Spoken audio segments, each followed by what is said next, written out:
விடுதலை சிறுத்தைகள்ன்றது இங்க தொடங்கின கட்சி. ஆமா. தமிழ் உரிமை, தமிழுடைய மண் உரிமை, மொழி உரிமை, மாநில உரிமை, இப்படி எல்லா உரிமைகளுக்குமாக பேசுனதுதான் விடுதலை சிறுத்தைகள் கட்சி. இப்பதான் நிறைய பேர் வராங்க தமிழ் தேசிய தளத்துக்குள்ளார.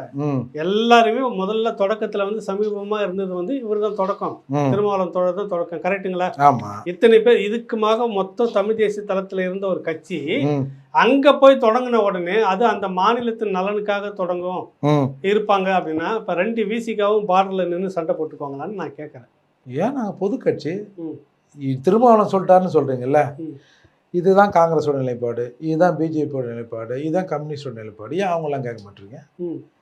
அது தேசிய கட்சி, எல்லா மாநிலத்திலும் அவன் கட்சியை வளர்த்து நாங்களும் ஆக போறோம், தேசிய தலைவர் ஆக போறோம். என்ன அப்ப உங்களுக்கு பிரச்சனை? தனி கழிப்பிடும் பொது கழிப்பிடும், இதுதான் அதுக்கு வித்தியாசம். எவ்வளோ நாளைக்கு தான் நாங்கள் தனி கழிப்பிடமாக இருப்போம், பொது கழிப்பிடமாக மாறுறோம். சுலாப்னு ஒன்று இருந்தது இல்லை, அந்த மாதிரி எல்லா ஊர்லேயும் வைக்கிறோம்.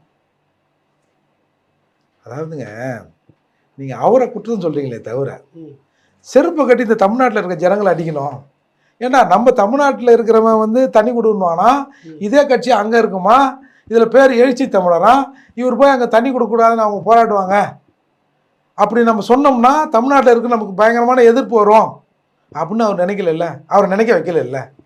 அப்போ திருமாவளவனே நொட்டுறோமே நம்ம, ஏன் தமிழ்நாட்டில் இருக்கிற தமிழர்களை கேட்க மாட்டோம்?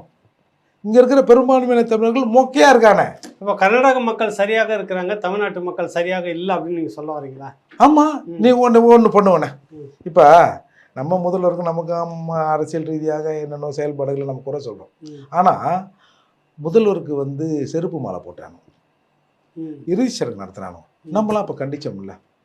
ஒரே ஒரு வார்த்தை விசிகா இங்கே வந்து இந்த மாதிரி பண்ணிருந்தீங்களா, சித்தராமையாவுக்கு நாங்கள் இந்த மாதிரி பண்ண வேண்டி இருக்கும் சொல்லியிருக்கணும், சொல்லலை. சொல்லுங்களேன் பார்ப்போம்.